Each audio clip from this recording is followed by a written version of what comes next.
Assalamu alaikum. In today's video, we'll learn about Ziehl-Neelsen staining or acid-fast staining. It is basically used to identify the acid-fast organism, especially Mycobacterium tuberculosis.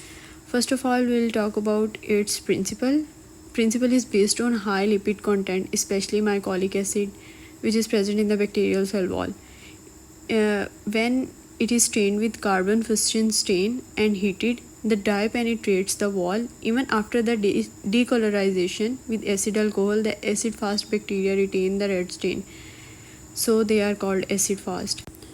The reagents of Zn staining may include carbon fustian stain, which is basic dye, the decolorizer, which may be acid alcohol, sulfuric acid, HCl, methylene blue, which is counter stain, a wire loop, slides, microscope, bacterial culture to perform this practical.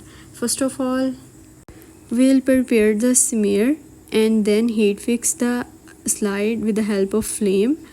During heat fixation, keep in mind that using too much flame or heat can cause the slide to break, so do not overheat it.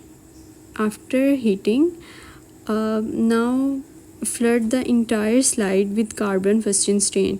As I have mentioned earlier, carbon fustian stain is basic dye, so ensure enough stain is added to keep the slide covered throughout the entire staining step.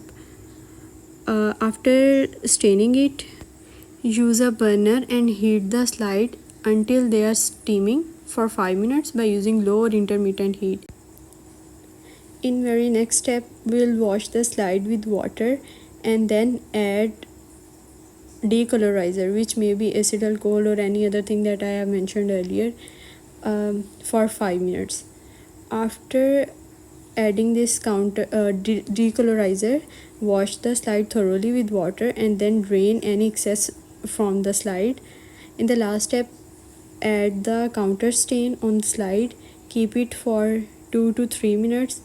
At some places they have mentioned for 1 to 2 minutes. After adding the counter stain, wash the slide with water and let it air dry. In results, we will see red or pink roads against blue background as shown in the picture. In very last step, we will interpret the result.